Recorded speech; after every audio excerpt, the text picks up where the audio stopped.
ഞങ്ങൾ കൂട്ടമായിട്ടാണ് പിന്നെ പൂക്കൾ പറിക്കാൻ പോവുക. സാമ്പാറും ചോറും ഒക്കെയാണ്. ഇപ്പോഴൊക്കെ ആണെങ്കിൽ മീൻകറിയും ചിക്കൻ കറിയും ഒക്കെ ഭയങ്കര ഇഷ്ടമുള്ള ഒരാളാണ് ഞാൻ. നമ്മുടെ മന്ത്രിമാരും MLA-മാരൊക്കെ ഒത്തുചേരുമ്പോൾ എങ്ങനെയാണ്? ഭയങ്കര സിമ്പിളായിട്ടുള്ള ആളുകളെല്ലാവരും. ഇത്തവണ വളരെ ആഘോഷമായിട്ട് ഗംഭീരമായിട്ട് എല്ലാ അംഗങ്ങളും ഒരുമിച്ചിരുന്ന് സദ്യ കഴിക്കുന്ന രീതിയിലുള്ളൊരു ഓണാഘോഷമാണ് ഇന്ന് ഞങ്ങൾ അതിൻ്റെ ഒരു തയ്യാറെടുപ്പിലാണ്. ഐശ്വര്യത്തിൻ്റെയും സമ്പൽ സമൃദ്ധിയുടെയും ഒരു പൊന്നോണക്കാലം കൂടി വരവായി. വയനാട് വിഷൻ്റെ എല്ലാ പ്രിയ പ്രേക്ഷകർക്കും ഹൃദയം നിറഞ്ഞ പൊന്നോണ ആശംസകൾ. ഇന്ന് ഓണവിശേഷങ്ങൾ പങ്കുവയ്ക്കാൻ നമ്മോടൊപ്പം എത്തുന്നത് വയനാടിൻ്റെ പ്രത്യേകിച്ച് മാനന്തവാടിയുടെ പ്രിയങ്കരിയായ MLA ഉഷാ വിജയനാണ്. നമ്മുടെ സ്വന്തം ഉഷേച്ചി.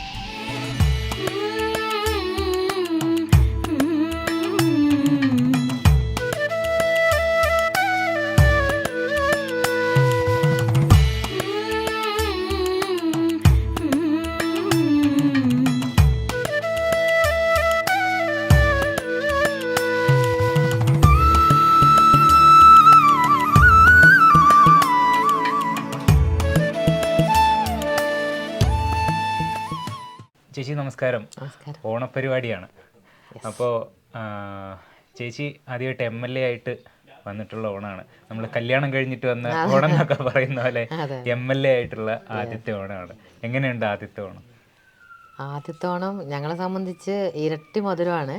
കാരണം MLA ആയി തൊട്ടു പുറകെ മോന് പിന്നെ കമാൻഡോ ആയിട്ട് IRBയിൽ പാസിങ് ഔട്ട് കഴിഞ്ഞ് നിൽക്കുന്ന ഈ കഴിഞ്ഞ ദിവസമാണ്, കഴിഞ്ഞ 4-ാം തീയതിയാണ്. ഞങ്ങളെ സംബന്ധിച്ച് വളരെ അഭിമാനവും സന്തോഷമുള്ള ഒരു ഓണാഘോഷമാണ് ഇത്തവണ. തീർച്ചയായിട്ടും ഒരു ഇരട്ടി മധുരം എന്ന് തന്നെ പറയാം. അതെ. അപ്പോൾ നമുക്ക് ഓണക്കാലം എന്ന് പറയുമ്പോൾ നമുക്ക് ഒരുപാട് ഓർമ്മകൾ ഉണ്ടാവും. എങ്ങനെയായിരുന്നു ഉഷേച്ചി ഒരു ഓണക്കാലവും കാര്യങ്ങളൊക്കെ? എൻ്റെ ഒരു ഓർമ്മ എന്ന് പറഞ്ഞത്, എൻ്റെ അമ്മ വീട്ടിലാണ് ഞാൻ ഒരു 7-ാം ക്ലാസ് വരെ പഠിച്ചത്. അമ്മ വീടെന്ന് പറയുമ്പോൾ വലിയ തറവാടാണ്. 100 ആളുകൾ കൂട്ടുകുടുംബ വ്യവസ്ഥയിലാണ് അന്ന് ജീവിച്ചിരുന്നത്. അപ്പം എല്ലാവരും ഒരുമിച്ച് തറവാട്ടിൽ ഓണാഘോഷിക്കും. പിന്നെ പൂക്കളമൊക്കെ ഇടും. പിന്നെ അന്ന് നിലത്ത് ചാണകം മെഴുകും. ഒരു തറ ഉണ്ടാക്കും. ആ തറയിൽ ചാണകമൊക്കെ മെഴുകും. അങ്ങനെ ഓരോ അത്തം മുതൽ തുടങ്ങുമല്ലോ, ഓരോ പുഷ്പം വെച്ച് തുടങ്ങും ഞങ്ങൾ. 10 തിരുവോണമാകുമ്പോഴത്തേക്കും 10 തരം പൂവുണ്ടാവും അതിൽ എങ്ങനെയാണെങ്കിലും.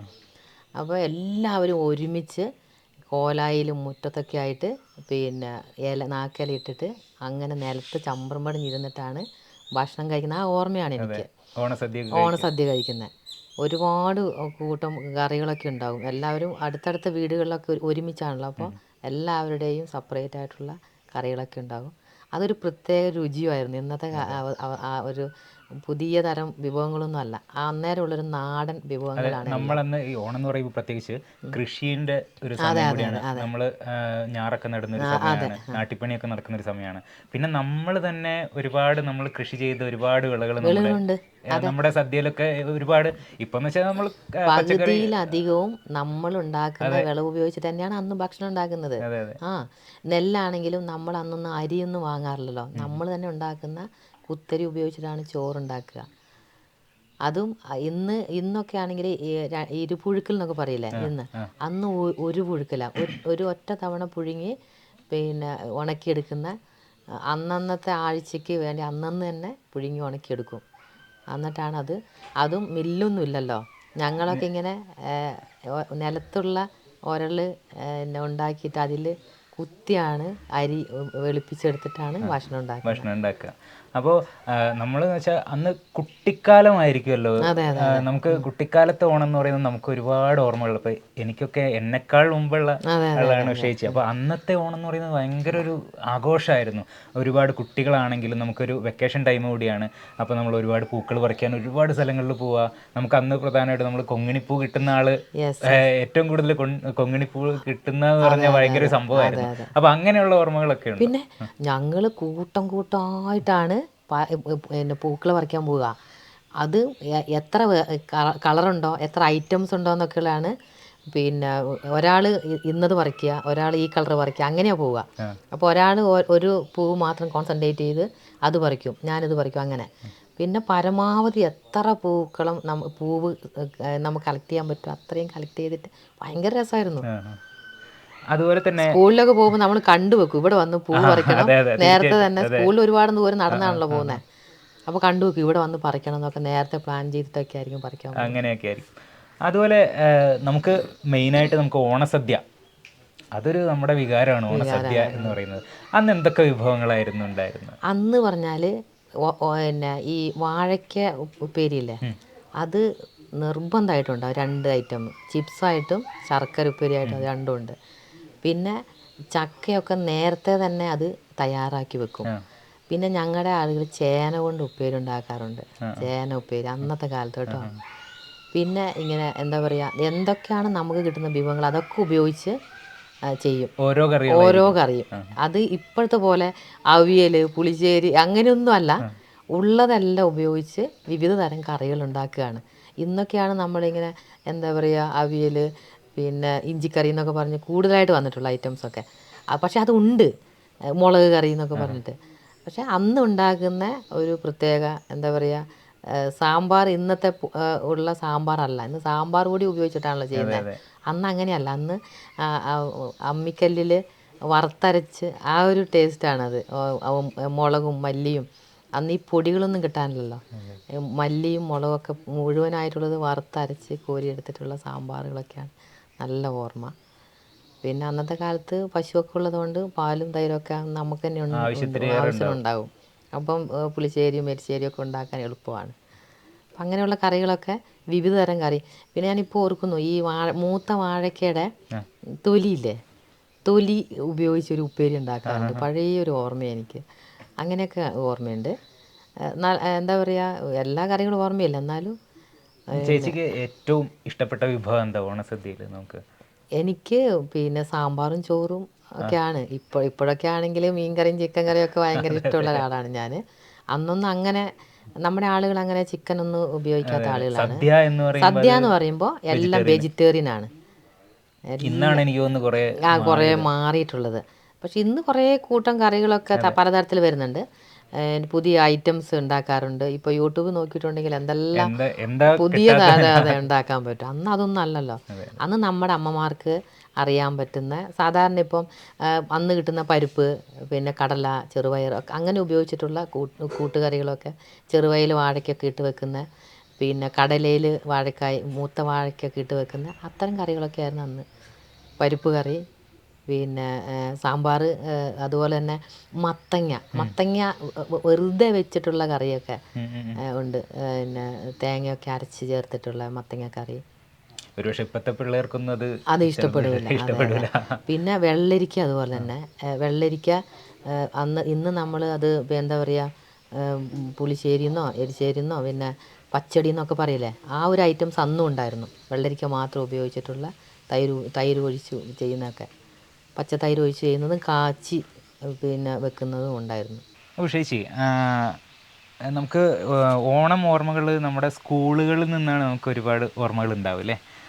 നമ്മളൊരു സ്കൂളുകളിൽ എനിക്ക് തോന്നുന്ന ഒരു എക്സാമൊക്കെ നടക്കുന്ന ടൈമിൽ നമ്മൾ ഓണാഘോഷമൊക്കെ ഇപ്പോൾ ഭയങ്കരമായിട്ട് കളറായിട്ട് നടക്കുന്ന ഏറ്റവും വലിയൊരു പരിപാടിയാണ് ഈ ഓണാഘോഷം എന്നുള്ളത്. ഇപ്പോഴത്തെ കുട്ടികളൊക്കെ നമുക്ക് അങ്ങനെ അടിച്ചു പൊളിച്ച് ആഘോഷിക്കുന്ന ഒരു ഓണാഘോഷമാണ്. ചേച്ചീൻ്റെ സ്കൂൾ കാലത്ത് ചേച്ചി എവിടെയാണ് പഠിച്ചത്? പടിഞ്ഞാറത്തറ സ്കൂളിൽ. അപ്പോൾ ആ സമയത്തുള്ളൊരു ഓണാഘോഷമൊക്കെ എങ്ങനെയായിരുന്നു സ്കൂളിലെ ഒരു ഓണാഘോഷം? സ്കൂളിലെ ഓണാഘോഷം ഭയങ്കര ഗംഭീരമായിരുന്നു. ഞങ്ങൾ പിന്നെ ഞാൻ പറഞ്ഞല്ലോ, സ്കൂളിൽ പോകുന്ന സമയത്താണ് പൂ പറിക്കുന്നത് എവിടെയൊക്കെയാണെന്നൊക്കെ സെലക്ട് ചെയ്ത് പോകുന്നതെന്നൊക്കെ ഉള്ളത്. അപ്പോൾ ആ ഒരു പിന്നെ ഇപ്പം വീട്ടിൽ നമ്മുടെ അടുത്തുള്ള വീടുകളിലൊക്കെ കൂട്ടുകാരുടെ വീട്ടിലൊക്കെ ചെല്ലും. എങ്ങനെ നല്ല പൂക്കളാണോ എന്നുള്ളത് അതാണ് ഏറ്റവും എന്താ പറയുക ഇഷ്ടമുള്ളത്. അടുത്തൊരു 10-15 വീടുകളിലെങ്കിലും നമ്മൾ പോയി നോക്കും. ഇങ്ങനെ നമ്മുടെ പൂക്കളത്തിനേക്കാളും നന്നായിട്ടുണ്ട്, ഡിസൈൻ എങ്ങനെ, എത്ര തരം പൂവുണ്ട്. അപ്പം ഞങ്ങൾ പറയും ഇല ചേർത്ത് കഴിഞ്ഞാൽ മാർക്ക് പോകും, അങ്ങനെയൊക്കെ ഞങ്ങളിങ്ങനെ പറയും. അപ്പോൾ ഈ അന്നത്തെ ഒരു ചീരയുണ്ട്, ഒരു പിന്നെ ഒരു പച്ചച്ചീരയല്ല, അത് മറ്റെന്താ പറയുക, ഒരു കറുത്തിട്ടുള്ള ചീരയില്ലേ, വെയിലൊക്കെ കാണുന്നത് ആ ചീര ശരിക്കും കറി വെക്കാൻ ഉപയോഗിക്കും. പക്ഷെ നമ്മൾ അതിൽ ഏറ്റവും കൂടുതൽ ഉപയോഗിക്കുന്നത് ഈ പൂക്കളത്തിന് കളർ വെപ്പിക്കാനാ. അതിന് ഇലയിടുന്നുണ്ടെങ്കിൽ ആ ഒരു ചീരയാണ് ഉപയോഗിക്കുന്നത്. അപ്പം അതൊക്കെ എവിടെയാണെന്നുള്ളത് കണ്ടുപിടിക്കാൻ വേണ്ടിയിട്ട് കൂട്ടുകാരോട് ചോദിക്കും, എന്നിട്ട് കൊണ്ടുതരാൻ പറയും. പിന്നെ അത് അടുത്തുള്ള വീടുകളിൽ നിന്നൊക്കെ അത് പരസ്പരം കൈമാറും. ഇപ്പം നമ്മളെ വീട്ടിൽ കൂടുതൽ ഡാലിയാണ് അന്ന് ഏറ്റവും കൂടുതൽ വീട്ടിലുണ്ടാവുക, പലതരം ഡാലിയ. എൻ്റെ വീട്ടിലില്ലാത്തത് ഞാനത് കൊടുത്തിട്ട് എന്താ പറയുക, അവരുടെ വീട്ടിലുള്ളത് ഞങ്ങൾ മേടിക്കും. അതായിരുന്നു അന്നത്തെ ഏറ്റവും വലിയ ട്രെൻഡ് എന്ന് പറയുന്നത്. പിന്നെ ഭക്ഷണം ഞങ്ങളിങ്ങനെ എന്താ പറയുക, എല്ലാ വീടുകളിലും പോകും. എല്ലാ വീട്ടിലുള്ള വിഭവങ്ങൾ എന്താണെന്നൊക്കെ ഉള്ളത് കൂട്ടുകാരുടെ വീട്ടിലൊക്കെ പോയിട്ട് നോക്കും. അപ്പോൾ അന്ന് ഈ സ്കൂളിലൊക്കെ ഓണാഘോഷം ഉണ്ടായിരുന്നില്ലേ? സ്കൂളിലെ ഓണാഘോഷത്തെക്കുറിച്ച് എനിക്ക് അത്ര എന്താ പറയുക, പൂക്കളം ഒന്നായിട്ടിടും, അതാണ്. അങ്ങനെയൊന്നുമില്ല, മത്സരങ്ങളൊന്നും അല്ല. ഒരു സ്കൂളിന്റെ ഫ്രണ്ടിൽ ഒരു പൂക്കളമായിട്ട് അങ്ങനെ ഇടും. അങ്ങനെയാണ് സാധാരണ ചെയ്യുന്നത്. അതും നമ്മൾ സ്കൂളിൽ അതെ നമ്മൾ പരീക്ഷ കഴിഞ്ഞിട്ടുള്ള അവസാന ദിവസം ഓണാഘോഷം കഴിഞ്ഞിട്ട് വെക്കേഷൻ. അന്ന് നമുക്ക് എപ്പോഴും യൂണിഫോം ആണല്ലോ, അന്ന് നമുക്ക് കളർഫുള്ളായിട്ട് പോകാനും പറ്റും. അപ്പോൾ ഇന്നത്തെ പോലെ ഓണസദ്യയും കാര്യങ്ങളൊന്നും സ്കൂളിൽ ഉണ്ടാവില്ല. അന്ന് അങ്ങനെ ഉണ്ടായതായിട്ട് ഓർക്കുന്നില്ല ഞാൻ എന്തായാലും. ഇപ്പൊ ഭയങ്കര ട്രെൻഡാണ്. ഇപ്പം എല്ലാ സ്കൂളിലും ഓണാഘോഷവും മത്സരങ്ങളും അതുപോലെ തന്നെ പലതരം കളികളും. തിരുവാതിര പോലെയല്ല, അന്ന് എന്താ പറയുക, അന്നത്തെ പല കളികളുണ്ട്. പിന്നെ ആ കളിയൊക്കെ എനിക്കിപ്പോഴും ഇങ്ങനെ എന്താ പറയുക, കളമൊക്കെ വരച്ചിട്ട് ഞങ്ങളിങ്ങനെ കളിക്കുന്ന അങ്ങനെ കുറേ ഓർമ്മകളുണ്ട്. പക്ഷെ നല്ല രസമായിരുന്നു അന്നത്തെ കാലം. ഇന്ന് പക്ഷെ അതെല്ലാം മാറി വേറൊരു പുതിയ തലത്തിലേക്ക് പോയിട്ടുണ്ട്. അപ്പോൾ നമ്മുടെ ഈ മാനന്തവാടിക്കാരുടെ MLA ആയതിനു ശേഷം ഇനി ഓണാഘോഷങ്ങളുടെ ഒരു തിരക്കാണല്ലോ. ഈ ഒരു അതായത് പല സംഘടനകൾ സംഘടിപ്പിക്കും, അതുപോലെ റെസിഡൻസുകൾ സംഘടിപ്പിക്കും, എല്ലായിടത്തും പങ്കെടുക്കാൻ പോകണല്ലോ ഇനി. ഉറപ്പായിട്ടും ഇതുവരെ വിളിച്ചിടത്തെല്ലാം പോകാൻ പറ്റിയിട്ടുണ്ട്. ഇനിയും അത് പോകണം എന്തായാലും. നമ്മൾ ഓണാഘോഷം ക്ഷണിച്ചിട്ടുണ്ടെങ്കിൽ പോകും എന്തായാലും. തീർച്ചയായിട്ടും MLA അവിടെ ഉണ്ടാവും. അതുണ്ടാവും, ഉറപ്പായിട്ടുണ്ടാവും. MLA ആയതിനു ശേഷം ഇവിടെ നമ്മുടെ എള്ളുമന്നത്തെ വീട്ടിലാണ് ഓണാഘോഷം. അപ്പോൾ മുമ്പത്തെ ഓണാഘോഷം പോലെയല്ല, ഇത്തവണ കുറേ സ്പെഷ്യലായിട്ടുള്ള കുറേ കാര്യങ്ങളുള്ള ഓണാഘോഷമാണ്, ഇരട്ടി മധുരങ്ങളുള്ള ഓണാഘോഷം കൂടിയാണ്. അപ്പോൾ ഇന്നത്തെ ഓണാഘോഷം എങ്ങനെയായിരിക്കും? ഇന്ന് എല്ലാവരും ഉണ്ടാവും, എല്ലാ കുടുംബാംഗങ്ങളൊക്കെ വരും. ഞാൻ പറഞ്ഞല്ലോ, ഇന്ന് എല്ലാവരും ഉള്ള ഒരു ആഘോഷമായിരിക്കും. കഴിഞ്ഞ ഓണത്തിനൊക്കെ മോൻ ലീവൊന്നും ഉണ്ടായിരുന്നില്ല, മക്കൾ എല്ലാവരും ഇല്ലാത്ത സാധാരണ പോലെ അങ്ങ് കഴിഞ്ഞു പോകുന്നതാണ്. ഇത്തവണ വളരെ ആഘോഷമായിട്ട് ഗംഭീരമായിട്ട് എല്ലാ അംഗങ്ങളും ഒരുമിച്ചിരുന്ന് സദ്യ കഴിക്കുന്ന രീതിയിലുള്ളൊരു ഓണാഘോഷമാണ് ഇന്ന് ഞങ്ങൾ അതിൻ്റെ ഒരു തയ്യാറെടുപ്പിലാണ്. ഓക്കെ, അപ്പോൾ എല്ലാവരും ഇന്ന് ഓണം ആഘോഷിക്കുന്ന ഒരു തിരക്കിലാണ് ശരിക്കും. സദ്യ ഒരുക്കാനുള്ള തിരക്കുണ്ടാവും. അതുപോലെ തന്നെ പലരും ചിലപ്പോൾ ഇങ്ങനെ എല്ലാവരും ഇങ്ങനെ കൂട്ടായ്മയായിട്ട് വരുമ്പോൾ ഒരുപാട് ഗെയിംസ് ഒക്കെ സംഘടിപ്പിച്ച് ഭയങ്കര രസകരമായിട്ടുള്ള ഒരു ഓണാഘോഷം. അങ്ങനെയാണ് ഞങ്ങൾ അതെന്തായാലും ഉച്ച കഴിഞ്ഞ് ഊണെല്ലാം കഴിഞ്ഞ് കഴിയുമ്പോൾ അതെ എല്ലാവരും ഒരുമിച്ച് ആഘോഷമായിട്ട് തന്നെ ഓണാഘോഷിക്കാനാണ് തീരുമാനം. തീർച്ചയായിട്ടും. ഓക്കെ, ചേച്ചി ഇപ്പോൾ ആദ്യമായിട്ടാണല്ലോ നിയമസഭയിലേക്ക് വരുന്നത്. നമുക്ക് ഇപ്പോൾ ജില്ലാ പഞ്ചായത്തിലുണ്ട്, ബ്ലോക്ക് പഞ്ചായത്തിലുണ്ട്, അങ്ങനെ ഒരുപാട് മേഖലകൾ, പഞ്ചായത്ത് പ്രസിഡൻ്റൊക്കെ ആയിട്ടുണ്ടായിരുന്നതാണ്. നമുക്ക് പൊതുപ്രവർത്തന മേഖലയിലൊക്കെ ഉണ്ടായിരുന്നു. പക്ഷെ അവിടുന്നൊക്കെ ഒരു ഉയർന്ന തലത്തിലേക്ക് പോവുകയാണ് ഇപ്പോൾ നിയമസഭയിൽ എത്തിയപ്പോൾ എങ്ങനെയുണ്ട് അവിടുത്തെ ഒരു എനിക്ക് തോന്നുന്നത് ജനപ്രതിനിധി എന്ന നിലയിലുള്ള എക്സ്പീരിയൻസ് ഉണ്ടെങ്കിലും നിയമസഭയിൽ ആദ്യത്തെ എക്സ്പീരിയൻസ് ആണ്. വലിയ വ്യത്യാസമുണ്ട് അവിടെ ഇവിടെ ആയിട്ടുള്ള. ആദ്യം തന്നെ എനിക്ക് സത്യമായിട്ട് പറയാലോ, എനിക്ക് ചെറിയ പേടിയും വിറയലും ടെൻഷനൊക്കെ ഉണ്ടായിരുന്നു കേട്ടോ. അത് പിന്നെ എനിക്ക് തന്നെ അത് ഫീൽ ചെയ്യുന്നുണ്ടായിരുന്നു. ആദ്യമായിട്ട് സബ്മിഷൻ ഉന്നയിച്ചപ്പോൾ പിന്നെ ഒരു എന്താ പറയുക, നല്ല ടെൻഷൻ ഉണ്ടായിരുന്നു. പക്ഷേ അതെങ്ങനെയെല്ലാം പറഞ്ഞ് റെഡിയായി. ഒരു സബ്മിഷനെ ഉന്നയിച്ചുള്ളൂ, പിന്നെ ഉള്ളതൊരു പിന്നെ ഒരു സ്പീച്ചായിരുന്നു. അതൊക്കെ നമുക്ക് എഴുതി തയ്യാറാക്കി തന്നെ വായിക്കാം, അത് കുഴപ്പമൊന്നുമില്ല. എല്ലാവരും അങ്ങനെ തന്നെയാണ്, തെറ്റിപ്പോകരുതല്ലോ എന്ന് വെച്ചിട്ട് എഴുതി തയ്യാറാക്കി വായിച്ചു. ഭയങ്കര വ്യത്യാസമുണ്ട് എല്ലാ കാര്യങ്ങൾക്കും. ഫണ്ടിൻ്റെ കാര്യത്തിലാണെങ്കിലും പിന്നെ അവിടെ നടക്കുന്ന മറ്റ് നിയമപരമായിട്ടുള്ള കാര്യങ്ങളൊക്കെ ആണെങ്കിലും വ്യത്യാസമുണ്ട്. അതൊരു പുതിയ എക്സ്പീരിയൻസ് തന്നെയാണ് അത്. അതിന് വഴിയെ നമ്മൾ അതുമായിട്ടും മാറി. അതേപോലെ നമുക്ക് എടുത്തു വയ്ക്കാനുള്ളത് നമ്മുടെ പൂക്കി മുഖ്യമന്ത്രിയാണല്ലോ നമ്മുടെ VD സതീശൻ. അപ്പോൾ അദ്ദേഹമൊക്കെ ആയിട്ട് നമുക്ക് എങ്ങനെയാണ്, നമ്മൾ ഈ പൂക്കി എന്ന് പറയുന്ന പോലെ തന്നെയാണ് പുള്ളിയൊക്കെ നമുക്കൊരു എന്താ പറയുക, എപ്പോഴും എനിക്കൊന്ന് ചിരിച്ചു കാണുന്ന ഒരു മനുഷ്യനൊക്കെയാണ്.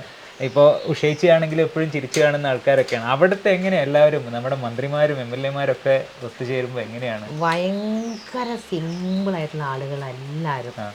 നമുക്ക് എന്താ പറയുക, നേരെ കയറി ചെന്ന് വളരെ എന്താ പറയുക, പിന്നെ അടുത്ത് ഇടപഴകി സംസാരിക്കാൻ പറ്റുന്ന ആളുകളാണ്. മുഖ്യമന്ത്രി ആണെങ്കിൽ പോലും വളരെ സിമ്പിളാണ് എല്ലാവരും. അങ്ങനെ ആരും മസിൽ വെച്ചിരിക്കുന്നവരോ ഹെഡ് വെയിറ്റ് കാണിക്കുന്നവരോ അല്ലെങ്കിൽ എന്താ പറയുക ഒരു അധികാരത്തിൻ്റെ ഗർഭം അങ്ങനെയൊന്നും എനിക്കങ്ങനെ ആരുമായിട്ട് എനിക്ക് ഫീൽ ചെയ്തിട്ടില്ല. എല്ലാവരും എന്ത് സിംപ്ലിസിറ്റിയാണെന്ന് എനിക്ക് പലപ്പോഴും തോന്നിയിട്ടുണ്ട്. മുഖ്യമന്ത്രി ആണെങ്കിൽ ഭയങ്കര പോസിറ്റീവാണ് ആൾ. പിന്നെ ഞാനിപ്പോൾ മെഡിക്കൽ കോളേജുമായി ബന്ധപ്പെട്ടുകൊണ്ട് തന്നെ പോയപ്പോഴേ ഭയങ്കര നമ്മൾ പ്രതീക്ഷിച്ചതിലും വളരെ പോസിറ്റീവായിട്ടാണ്. നമ്മൾ എന്താണോ അദ്ദേഹം പറയാൻ പോകുന്ന മറുപടി നമ്മൾക്കൊരു പ്രതീക്ഷ ഉണ്ടാവില്ല, ആ പ്രതീക്ഷക്കൊത്ത് അദ്ദേഹം തിരിച്ച് മറുപടി പറയുന്ന ഒരാളായിരുന്നു. എനിക്ക് ഭയങ്കര എന്താ പറയുക ബഹുമാനവും ആദരവും അദ്ദേഹത്തോട് എനിക്ക് തോന്നിയിട്ടുണ്ട്. അതുപോലെ തന്നെയാണല്ലോ ചേച്ചി, നമുക്കിപ്പോൾ വീട്ടിലേക്ക് വരികയാണെങ്കിൽ ഇപ്പോൾ MLA ആയി കഴിഞ്ഞതിന് ശേഷം വീടിൻ്റെ ഒരു സാഹചര്യം മൊത്തത്തിൽ മാറിയില്ലേ? മൊത്തം മാറി, മൊത്തം അങ്ങ് ഡിസോർഡറായിപ്പോയി. പിന്നെ ഞാൻ 21ാമത്തെ വർഷമാണ് പിന്നെ പൊതുപ്രവർത്തനത്തിൽ ഇറങ്ങിയിട്ട്. ആദ്യമൊക്കെ എനിക്ക് ഒരു ടൈം ഷെഡ്യൂളിലും ഈ കുടുംബവും പിന്നെ നാടും വീടൊക്കെ കൊണ്ടുപോകാൻ ഭയങ്കര ഒരു ബുദ്ധിമുട്ടിയ ഒരാളാണ്. മക്കളൊക്കെ ചെറുതായിരുന്നു. അപ്പോൾ ഭയങ്കര ബുദ്ധിമുട്ടിയിട്ടാണ് ഈ പൊളിറ്റിക്സൊക്കെ മുന്നോട്ട് കൊണ്ടുപോയിക്കൊണ്ടിരുന്നത്. പിന്നെ ഇടക്കാലം ആയപ്പോഴത്തേക്കും ഞാനത് എന്താ പറയുക എല്ലാവരും ഓർഡറാക്കി. ടൈം ക്രമീകരണത്തിലും പോകുന്നതിലും വരുന്നതിലും വീടിൻ്റെ മറ്റ് ചിട്ടവട്ടങ്ങളും ഒക്കെ ക്രമീകരിക്കുന്നതിലൊക്കെ വളരെ ഓർഡറായിട്ട് പോയിക്കൊണ്ടിരുന്നതാണ്. പിന്നെ ഈ MLA ആകുന്നത് വരെ ഇലക്ഷൻ്റെ തൊട്ട് മുമ്പ് വരെ. പക്ഷെ ഇപ്പോൾ ഒന്ന് ഡിസോർഡർ ആയിട്ടുണ്ട്. ഇനി അത് അതെ. പക്ഷേ അമ്മയുണ്ട്, എൻ്റെ അമ്മയുണ്ട് എൻ്റെ കൂടെ. കുറച്ച് ദിവസം ഞാനിങ്ങനെ കൊണ്ട് നിർത്തിയിട്ടുണ്ട്. പിന്നെ ഞാൻ വീട്ടിൽ അമ്മയും അച്ഛനും നല്ല പ്രായമുള്ളവരാണ്.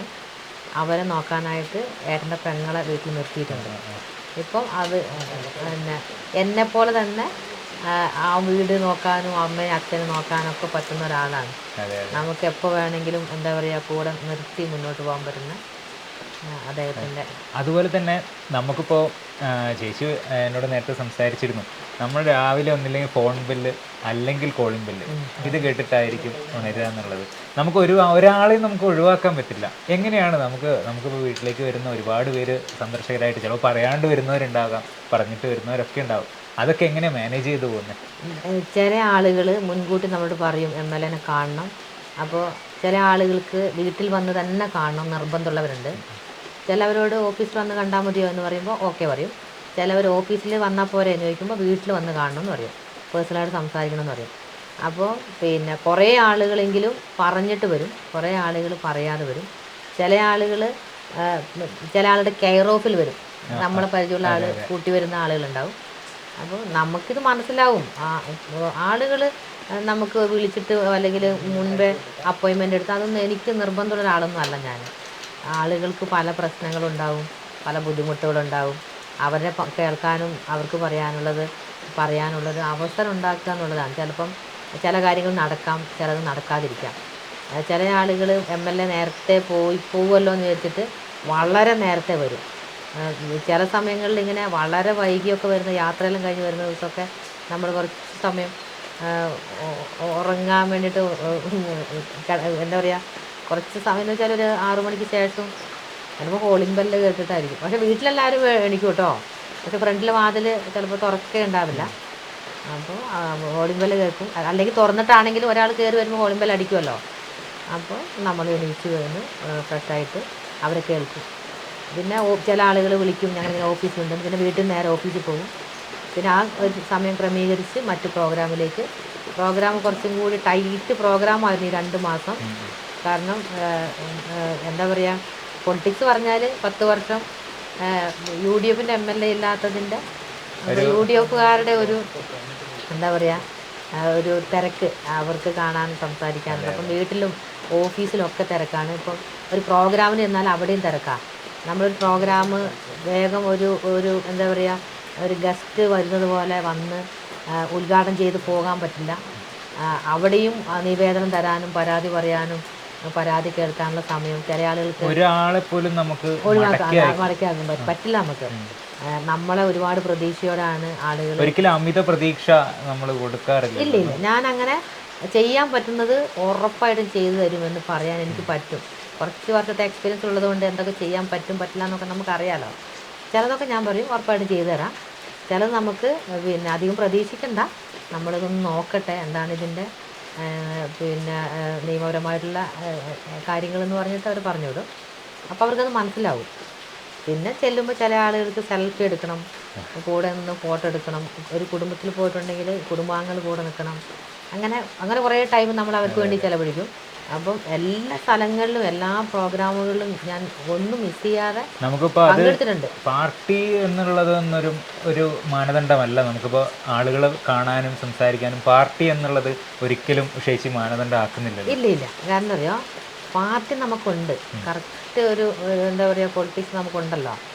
പക്ഷേ ജനങ്ങൾ എന്ന് പറയുന്നത് എല്ലാവർക്കും പൊളിറ്റിക്സ് ഉണ്ടാവില്ല. എന്താ പറയുക, പ്രവർത്തകരും പാർട്ടി ലീഡേഴ്സൊന്നും ആയിരിക്കില്ല, സാധാരണക്കാരായിട്ടുള്ള ആളുകളാണ്. ചിലപ്പോൾ അവർക്ക് എന്നെ സമീപിച്ചാൽ അത് കിട്ടില്ല എന്നോ അത് സമീപിച്ചാൽ കിട്ടുമെന്നോ ഒന്നും ഉണ്ടാവില്ല. സാധാരണക്കാരായിട്ടുള്ള ആളുകളാണ് നമ്മൾ കാണാൻ വരുന്നത്. അവരെ സംബന്ധിച്ച് അവർ ഏത് പാർട്ടിയാണ് അവർക്ക് ഇഷ്ടമുള്ള ആളുകൾക്ക് വോട്ട് ചെയ്യുന്ന ആളുകളൊക്കെ ആയിരിക്കും. അപ്പം ഇപ്പം രോഗത്തിന് ചികിത്സയ്ക്കുമായും ബന്ധപ്പെട്ടുകൊണ്ട് മുഖ്യമന്ത്രി ദുരിതാശ്വാസ നിധിയിൽ നിന്ന് ഫണ്ട് ലഭിക്കാനൊക്കെ ആയിരിക്കും അധികം ആൾ വരും. ഇതിലൊക്കെ നമ്മൾ എന്ത് പൊളിറ്റിക്സ് കാണാനാണ്? അങ്ങനെയാണ് അധികം ആളുകൾ വരിക. എന്തെങ്കിലുമൊക്കെ സഹായം, ഇപ്പം ലോണുമൊക്കെ തിരിച്ചടയ്ക്കാൻ കഴിയാത്ത ഒരുപാട് ആളുകളുണ്ട്. പല സ്ഥലങ്ങളിലും ലോൺ എടുത്തതിന് ശേഷം മരണമടഞ്ഞവർ, ഭർത്താവ് മരിച്ചവർ, അല്ലെങ്കിൽ അച്ഛൻ മരിച്ചവർ, വിദ്യാഭ്യാസ ലോൺ എടുത്ത് അടയ്ക്കാൻ പറ്റാത്തവർ. അപ്പോൾ എന്തെങ്കിലും ഇളവ് തരാൻ പറ്റുമോ, സമയം ഒന്ന് നീട്ടിത്തരാൻ പറ്റുമോ, അങ്ങനെയൊക്കെ അതൊക്കെ നമുക്ക് ചെയ്യാവുന്നേ ഉള്ളൂ. പിന്നെ ഈ ലോണ് എന്താ പറയുക മുഴുവനായിട്ട് നമുക്ക് അടയ്ക്കാതിരിക്കേണ്ട ഒരവസ്ഥ അങ്ങനെ നമുക്ക് പറയാൻ പറ്റില്ല. നമുക്ക് നോക്കാം എന്നൊക്കെ പറയും. അപ്പോൾ അവർക്കത് എന്താ പറയുക, അവരെ കേൾക്കാൻ നമ്മൾ തയ്യാറാവും. അതായിരിക്കും ഒരു ആശ്വാസം. അതെ, ഒന്ന് കേൾക്കുക. ചിലപ്പോൾ അവർക്കൊന്ന് പറഞ്ഞു കഴിഞ്ഞാൽ ചിലപ്പോൾ ഒരു കുറേ ടെൻഷൻ കുറയും. അതെ, അതാണ് നമുക്ക് വേണ്ടത്. ആദ്യം ഒരു മനുഷ്യന് വേണ്ടത് ഒരാളെ കേൾക്കുക എന്നുള്ളതാണ്. പരിഹരിക്കുകയോ പരിഹരിക്കപ്പെടാതിരിക്കുകയോ എന്തോ ആയിക്കോട്ടെ, അവരെ കേൾക്കണം നമ്മൾ. അപ്പോൾ എന്തായാലും നമ്മുടെ ഈ ഒരു ഓണത്തിരക്കിനിടയിൽ, ഈ ഒരു പൊതുപ്രവർത്തന തിരക്കിനിടയിൽ നമുക്ക് വേണ്ടി, വയനാട് വിഷന് വേണ്ടി ഈ ഒരു സമയം സ്പെൻഡ് ചെയ്യാൻ നമ്മോടൊപ്പം പങ്കുചേരാൻ, നമ്മുടെ ഓണാഘോഷത്തിൽ പങ്കുചേരാൻ എത്തിയതിൽ വളരെ സന്തോഷമുണ്ട്. അപ്പം നമ്മുടെ പ്രേക്ഷകരോട് എന്താണ് ഈ ഒരു തിരുവോണ ദിവസത്തിൽ പറയാനുള്ളത്? തിരുവോണം എന്ന് പറയുന്നത് ജാതിമത വ്യത്യാസമില്ലാതെ എല്ലാ മലയാളികളും കേരളീയരും ആഘോഷിക്കുന്ന ഒരു ഉത്സവമാണ് ഓണം. അപ്പം നന്മ നിറഞ്ഞ ഒരു ഓണം എല്ലാവർക്കും ഞാൻ ആശംസിക്കുകയാണ്. ഈ ആഘോഷം എല്ലാവരുടെയാണ്. നല്ല സമ്പൽ സമൃദ്ധിയുടെയും ഐശ്വര്യത്തിൻ്റെയും സ്നേഹത്തിൻ്റെയും സാഹോദര്യത്തിൻ്റെയും ഒക്കെ ഒരു ആഘോഷമായിട്ട് നമുക്ക് ഈ വർഷവും നന്നായിട്ട് കൊണ്ടാടാൻ നമുക്ക് കഴിയണം. കാണം വിറ്റും ഓണം ഉണ്ണണമെന്നാണല്ലോ പഴമൊഴി. അതുപോലെ തന്നെ എത്ര താഴെക്കിടയിലുള്ള ആണെങ്കിലും, പാവപ്പെട്ടവരാണെങ്കിൽ, സാമ്പത്തിക കുറവുള്ളവരാണെങ്കിൽ പോലും ഓണം എങ്ങനെയാണെങ്കിലും ആഘോഷിക്കും. ഓണം പണ്ടത്തെ പോലെയല്ല, ഇപ്പം അത് ട്രെൻഡാണ്. എല്ലാ ജനവിഭാഗങ്ങളും റെസിഡൻഷ്യലും അതുപോലെ തന്നെ സംഘടനകളും മറ്റ് സംവിധാനങ്ങളെല്ലാം ഉപയോഗിച്ച് ഓണം എല്ലാവരും ആഘോഷിക്കാറുണ്ട്. സ്കൂളുകളിലും കോളേജുകളിലും ഒക്കെ വീടുകളിലൊക്കെ ആയിട്ട് ആഘോഷിക്കാറുണ്ട്. അപ്പോൾ എല്ലാവർക്കും സമ്പൽ സമൃദ്ധിയുടെയും ഐശ്വര്യത്തിൻ്റെയും സാഹോദര്യത്തിൻ്റെയും നല്ല ഒരു ഓണാശംസകൾ നേരുകയാണ്. നന്ദി. നമസ്കാരം.